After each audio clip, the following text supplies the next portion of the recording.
Hello viewers, welcome back to English Teacher channel. This is Manu. இன்னைக்கு நம்ம பார்க்க போற வாக்கியங்கள் அனைத்துமே ஆங்கிலத்தை ஃப்ளூவெண்டா பேசுறவங்க பயன்படுத்தக்கூடிய வாக்கியங்கள். இந்த வாக்கியங்கள் எல்லாமே உங்களுக்கு பயனுள்ளதா இருக்கும் நான் நம்புறேன்.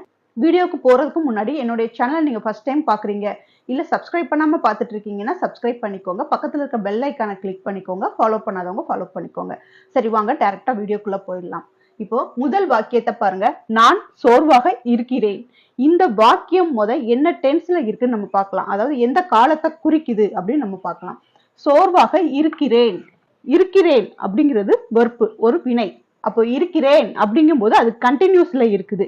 அப்போ இந்த சென்டென்ஸ் எப்படி இருக்கு அப்படின்னா ஒரு பிரசன்ட் கண்டினியூஸ் டென்ஸ் தான். இப்போ நம்ம இது ஈஸியா எழுதிடலாம். இப்போ பாருங்க, நான், நான்கிறது ஐ, இது சப்ஜெக்ட். நான்கிறது ஐ, இது சப்ஜெக்ட்.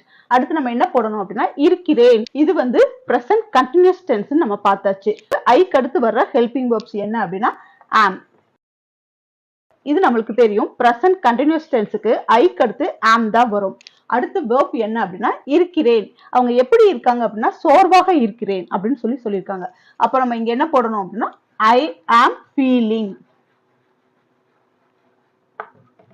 I am feeling. அவங்க எப்படி ஃபீல் பண்றாங்க அப்படின்னா டயர்டா ஃபீல் பண்றாங்க. சோ சோர்வாக அப்படிங்கிறது டயர்ட்.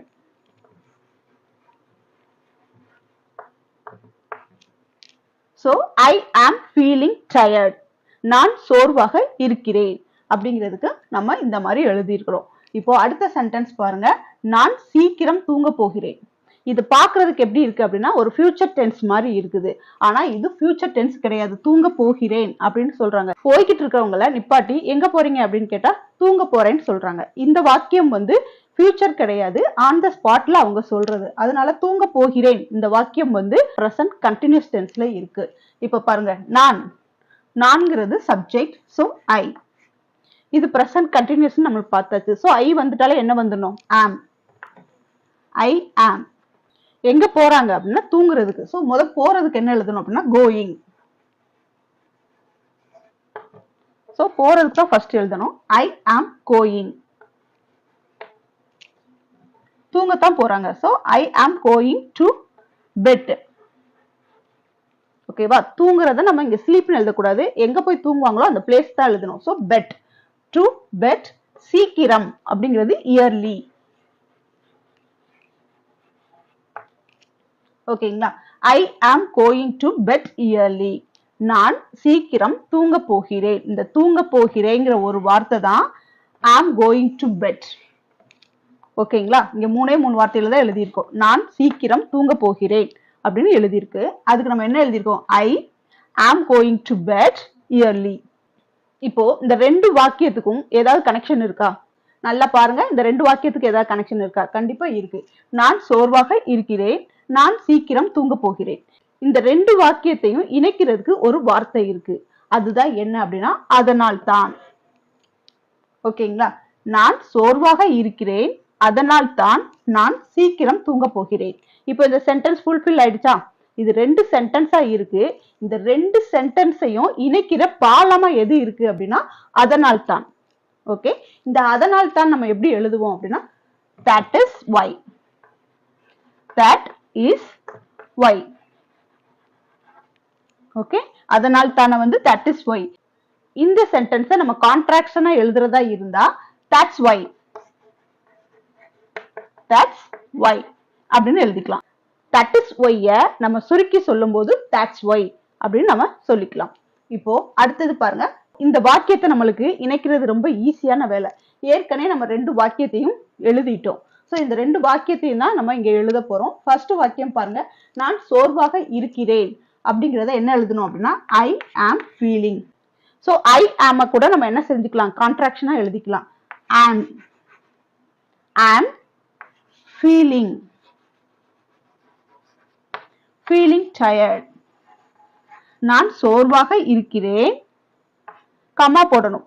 நீங்க that's why ன்னு எழுதும் போது எப்பவுமே கமா போட்டு தான் ஸ்டார்ட் பண்ணணும். that's why. Okay, that's why அப்படின்னு எழுதிட்டு அதனால் தான் அப்படிங்கறத எழுதிட்டு திரும்ப நம்ம என்ன எழுதணும் அப்படின்னா நான் சீக்கிரம் தூங்க போகிறேன். இதையும் அப்படியே எழுதிக்கலாம். ஐ ஆம் நம்ம கான்ட்ராக்ஷனா எழுதும் போது am going to bet yearly.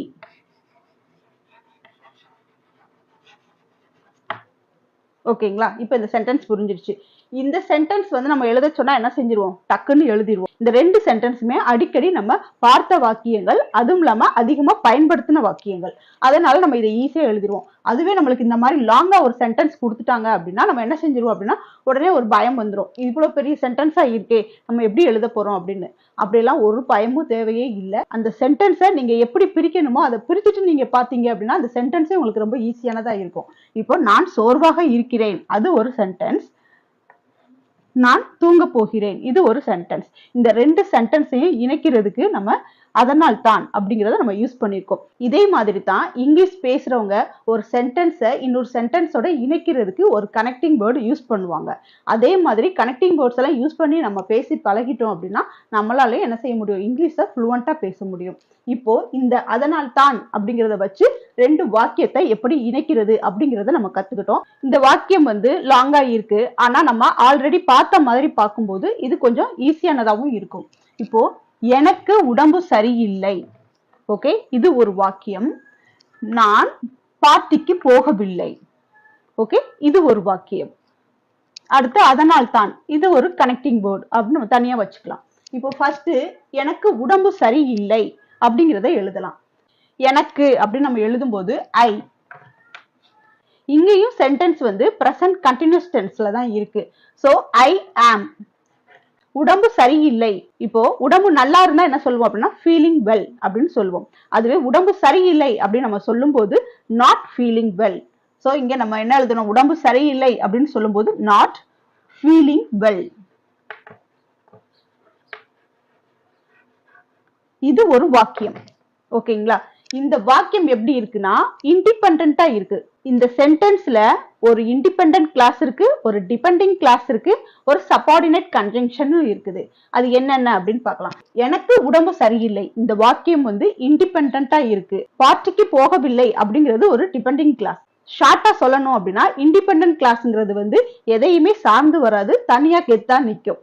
அதுவே டிபெண்டிங் கிளாஸ்ங்கிறது வந்து அது இன்னொன்னு சார்ந்து வரும். நான் பார்ட்டிக்கு போகவில்லை, ஏன் போலங்கிற ரீசனை வந்து நம்ம மேல கொடுத்துருக்கிறோம். சோ இது வந்து எதை சார்ந்து வருது? உடம்பு சரியில்லைங்கிறத சார்ந்து வருது. அதனாலதான் இது டிபெண்டிங் கிளாஸ். ஆனா இந்த டிபெண்டிங் கிளாஸ் நம்ம எழுதிட்டு அப்புறமா நம்ம சபார்டினேட் கன்ஜங்ஷனை போட்டுக்கலாம். நான் பார்ட்டிக்கு போகவில்லை, போகவில்லைங்கிறதும் நெகட்டிவ் சென்டென்ஸ் தான். சோ நாட் போடணும். I'm not. So I'm not going to the party. பார்ட்டிக்கு இக்கு அப்படின்னு சொல்லும்போது to the, okay, to the party. I'm not going to the party. நான் பார்ட்டிக்கு போகவில்லை. I'm not feeling well. எனக்கு உடம்பு சரியில்லை. So இந்த ரெண்டு வாக்கியத்தையும் இணைக்கணும் அப்படின்னா நம்ம subordinate conjunction போடணும். That's why, அதனால தான். எதனால தான்? எனக்கு உடம்பு சரியில்லை, அதனால தான் நான் பார்ட்டிக்கு போகல. Okay, so I am not feeling well, that's why I am not going to the party. எனக்கு உடம்பு சரியில்லை, அதனால் தான் நான் பார்ட்டிக்கு போகவில்லை. ஓகே, இது ரொம்ப சிம்பிளா தான் இருக்கு. அதனால் தான் அப்படி வச்சு நம்ம ஒரு வாக்கியத்தை எழுதுறோம் அப்படின்னா அந்த சென்டென்ஸ் வந்து ஒன்னு டிபெண்டிங் கிளாஸ்ல இருக்கும், ஒன்னு இண்டிபெண்டன்ட் கிளாஸ்ல இருக்கும். அடுத்து அதனால் தான்ங்கிற ஒரு சபார்டினேட் கன்ஜங்ஷன் இருக்கும். இப்போ நெக்ஸ்ட் சென்டென்ஸ் பாருங்க. நான் என் குடையை மறந்து விட்டேன், அதனால் தான் மழையில் நனைந்தேன். இந்த சென்டென்ஸ் வந்து பிரசன்ட் கண்டினியூஸ்ல இருந்துச்சு. நம்ம ஏற்கனவே பார்த்த சென்டென்ஸ் எப்படி இருந்தது அப்படின்னா பிரசன்ட் கண்டினியூஸ்ல இருந்தது. ஆனா இந்த சென்டென்ஸ் வந்து எப்படி இருக்கு அப்படின்னா சிம்பிள் பாஸ்ட்ல இருக்குது. நான் என் குடையை மறந்து விட்டேன் அப்படிங்கிறது சிம்பிள் பாஸ்ட். அதனால் தான் மழையில் நனைந்தேன், இதுவும் என்னது? சிம்பிள் பாஸ்ட்ல இருக்கு. எப்போதுமே அதனால் தான் அப்படின்னு வச்சு ஒரு சென்டென்ஸ் நம்ம ஃபார்ம் பண்றோம் அப்படின்னா ஒன்னு பிரசன்ட்ல இருக்கும், இல்லைன்னா பாஸ்ட்ல இருக்கும். ஆனா இந்த சென்டென்ஸ் வந்து ஃபியூச்சர்ல இருக்காது. இப்போ நான் என் குடையை மறந்து விட்டேன், இது சிம்பிள் பாஸ்ட். அதனால நம்ம ஈஸியா எழுதிடலாம். நான் சப்ஜெக்ட் ஐ. ஓகே, மறந்து விட்டேன், மறந்து விட்டேன் தான் இங்க வெர்பு. சோ நம்ம சப்ஜெக்ட் எழுதிட்டோம். என்னது? நான் அப்படிங்கிறது சப்ஜெக்ட், ஐங்கிறது சப்ஜெக்ட். அடுத்தது மறந்து விட்டேன். மறந்து விட்டேன் வந்து forgot. forgetனா present, forgotனா past tense. forget, forgot, forgotten அப்படின்னு சொல்லுவாங்க. ஸோ ஃபர்காட்ங்கிறது சிம்பிள் பாஸ்ட். ஐ ஃபர்காட் எதை மறந்துட்டாங்க அப்படின்னா என் குடையை. ஸோ இது ரெண்டையுமே சேர்த்து தான் எழுதணும். என் அப்படிங்கிறது மை. Okay, my umbrella.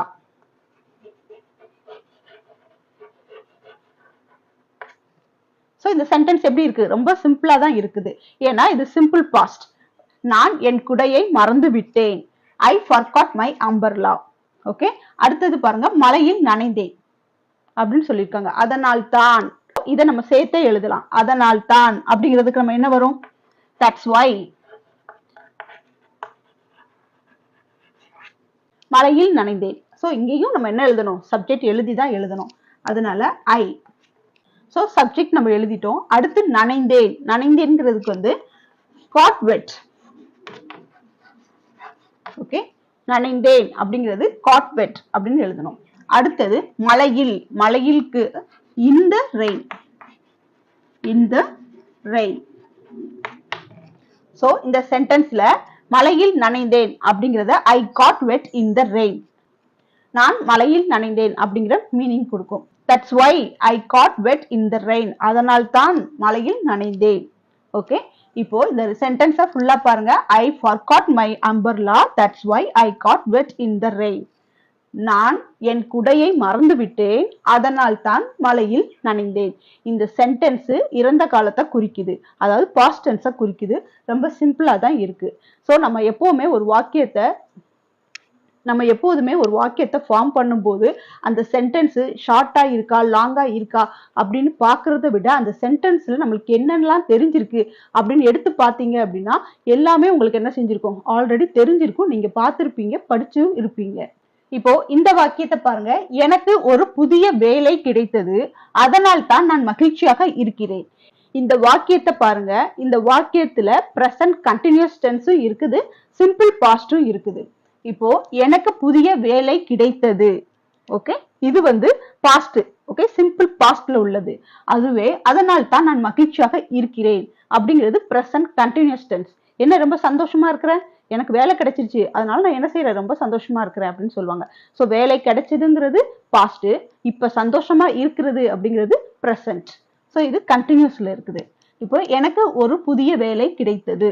இதை நம்ம ஃபர்ஸ்ட் எழுதலாம். எனக்கு அப்படிங்கும் போது ஐ. கிடைத்தது. ஓகே, இதுல வெர்ப் என்ன அப்படின்னா கிடைத்தது. கிடைத்ததுக்கு காட். Okay, I got. என்ன கிடைச்சிருக்கு அப்படின்னா ஒரு புதிய வேலை. ஓகே, ஒரு புதிய வேலை அவங்களுக்கு கிடைச்சிருக்கு. அப்போ ஒரு அப்படின்னா புதிய வேலை, new job. Okay, I got a new job அப்படின்னு எழுதலாம். ஐ just got a new job அப்படின்னு எழுதலாம். Okay, I just got a new job. எனக்கு ஒரு புதிய வேலை கிடைச்சிருக்கு அப்படின்னு எழுதிக்கலாம். அடுத்து அதனால் தான் அப்படிங்கும் போது தட்ஸ் வை. That's why. நான் மகிழ்ச்சியாக இருக்கிறேன். இந்த சென்டென்ஸ் வந்து பிரசன்ட் கண்டினியூஸ்ல இருக்குது. நான் மகிழ்ச்சியாக இருக்கிறேன் அப்படிங்கிறது ஐ ஆம் ஃபீலிங் ஹாப்பி. இந்த மாதிரி இருக்கிறேன் அப்படின்னு வந்துட்டாலே இந்த மாதிரி மகிழ்ச்சியாக இருக்கிறேன், சோர்வாக இருக்கிறேன், கவலையாக இருக்கிறேன், இந்த மாதிரி இருக்கிறேன் அப்படின்னு கொடுத்துட்டாலே நம்ம ஃபீலிங் அப்படின்னு போடணும். ஐ ஆம் ஃபீலிங் ஹாப்பி. நம்ம ஏற்கனவே பார்த்த சென்டென்ஸ்ல என்ன பார்த்தோம்? ஐ ஆம் ஃபீலிங் டயர்ட். நான் சோர்வாக இருக்கிறேன் அப்படின்னு பார்த்தோம். இப்போ நான் மகிழ்ச்சியாக இருக்கிறேன் அப்படின்னு சொல்லும்போது I am feeling happy. Okay, I just got a new job. That's why I am feeling happy. எனக்கு ஒரு புதிய வேலை கிடைத்தது, அதனால் தான் நான் மகிழ்ச்சியாக இருக்கிறேன். ஓகே, இப்போ நெக்ஸ்ட் சென்டென்ஸ் பாருங்க. அது ஆரோக்கியமாக இல்லை, அதனால் தான் அதை சாப்பிட போவதில்லை. ஸோ இந்த சாப்பிட போவதில்லை என்ற வார்த்தையை பார்க்கும்போது நம்மளுக்கு எப்படி தோணுது அப்படின்னா அது ஒரு ஃபியூச்சர் மாதிரி தோணுது. ஆனா அதனால் தான் வச்சு நீங்க எந்த சென்டென்ஸ் எழுதினாலும் ஒன்னு ப்ரெசன்ட்ல இருக்கும், இல்லைன்னா பாஸ்ட்ல இருக்கும். இந்த சென்டென்ஸ் வந்து ஃபியூச்சர்ல வராது. அது ஆரோக்கியமாக இல்லை. ஃபர்ஸ்ட் இதை நம்ம எழுதிக்கலாம். அது அப்படிங்கும் போது நம்ம இட். இங்க இட்டு தான் சப்ஜெக்ட். ஆரோக்கியமாக இல்லை, இங்க ஆரோக்கியமாக இல்லை. இங்க வந்து வெர்புன்னு வந்து தனியா கிடையாது. அதனால நம்ம இங்க பி வெர்ப் போட்டு தான் எழுதணும். So it is. It is எழுதிக்கலாம், இல்ல கான்ட்ராக்ட்ஸ் படி இட்ஸ் அப்படின்னு எழுதிக்கலாம். ஸோ நம்ம இட்ஸ்ன்னு எழுதிக்கலாம். இட்ஸ் இல்லை அப்படிங்கிறத நாட். எப்படி இல்லை? ஆரோக்கியமா இல்லை. So not healthy. ஒரு ஆக்ஷன் வேர்டு, அதாவது ஒரு வேர்ப் வந்து ஆக்ஷன்ல இல்ல அப்படின்னா நம்ம என்ன எழுதணும்? பி வேர்ப் போட்டு தான் எழுதணும். ஸோ அதனால தான் நம்ம இட் இஸ் அதை நம்ம சேர்த்து எழுதியிருக்கோம் இட்ஸ்னு. இட்ஸ் நாட் ஹெல்த்தி, அது ஆரோக்கியமாக இல்லை. தட்ஸ் வை, அதனால்தான். That's why. அதை சாப்பிட போவதில்லை.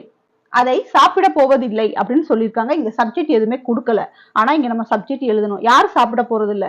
யாரோ ஒருத்தங்க சாப்பிட போறது இல்ல, அது ஒரு ஃபர்ஸ்ட் பர்சனா தான் இருக்கும். நான் சாப்பிட போவதில்லை. சோ நம்ம இங்க நான் சேர்த்துக்கலாம். நான் சேர்க்காம இருந்தாலும் நம்ம என்ன எழுதணும்? நான் போட்டு தான் எழுதணும். அப்ப நான்கும் போது ஐ. ஐன்னு வந்துட்டாலே verb என்ன வந்துடும்? am. சாப்பிட போவதில்லை அப்படிங்கும் போது போவதில்லை am not. போவதில்லைங்கும் போது going to. சாப்பிட அப்படிங்கும் போது eat. அதை அப்படிங்கும் போது இட். இட்டு வந்து ஆப்ஜெக்ட்ல எழுதினாலும் என்னது? இட்டு தான் வரும், அது மாறாது. சப்ஜெக்ட்ல வந்தாலும் இட்டு தான், ஆப்ஜெக்ட்ல வந்தாலும் இட்டு தான். am not going to eat it. am not going to eat it அப்படின்னா நான் அதை சாப்பிட போவதில்லை. ஓகே, எதனால அதை சாப்பிட போறது இல்லை அப்படின்னா அது ஆரோக்கியமாக இல்லை. அதனால் தான் அப்படின்னு ஒரு சென்டென்ஸ் வந்தது அப்படின்னா ஒன்னு அது இண்டிபெண்டன்ட் கிளாஸா இருக்கும், அடுத்து டிபெண்டிங் கிளாஸா இருக்கும், அப்புறம் சப்பார்டினேட் கன்ஜங்ஷனும் நம்ம யூஸ் பண்ணணும். இந்த சென்டென்ஸ்ல I am not going to eat it. Okay, நான் சாப்பிட போவதில்லை. அது வந்து ஒரு இண்டிபெண்டன்ட் கிளாஸ். ஏன்னா அதுக்கு ஒரு ரீசன் கொடுத்துருக்காங்க, அது ஆரோக்கியமாக இல்லை. இந்த ஆரோக்கியம் வந்து என்ன அப்படின்னா டிபெண்டிங் கிளாஸ். இது ரெண்டையும் இணைக்கிற தட்ஸ் வை அப்படிங்கிறது சப்பார்டினேட் கன்ஜங்ஷன். ஓகே, இப்போ உங்களுக்கு தட்ஸ் வையை வச்சு சென்டென்ஸை லாங்கா எப்படி ஃபார்ம் பண்றதுன்னு தெரிஞ்சிருச்சு. இதை நம்ம ஷார்ட்டா எப்படி யூஸ் பண்றதுன்னு பார்க்கலாம். அதனால தான் சொன்னியா அப்படின்னு கேட்கும்போது தட்ஸ் வை ஐ செய்ட். இங்க சப்ஜெக்ட் எதுவுமே கொடுக்கல அப்படின்னா நம்ம என்ன சேர்க்கணும்? சப்ஜெக்ட் எதுவுமே கொடுக்கலன்னா நம்ம என்ன எழுதணும் அப்படின்னா ஃபர்ஸ்ட் பர்சன் தான் எழுதணும். அதனால தான் சொன்னியா அப்படின்னு கேட்கும்போது தட்ஸ் வை ஐ செய்ட். அதுவே அதனால தான் நீ கேட்டியா அப்படின்னு கேட்டா தட்ஸ் வை ஐ ஆஸ்க்டு. சொன்னையா அப்படின்னு கேட்கும்போது செய்டுன்னு போட்டோம். ஓகே, கேட்டியா அப்படின்னு கேட்கும்போது ஆஸ்க்டு அப்படின்னு போட்டோம். இப்போ அதனால தான் எழுதுனியா அப்படின்னு கேட்டா தட்ஸ் வை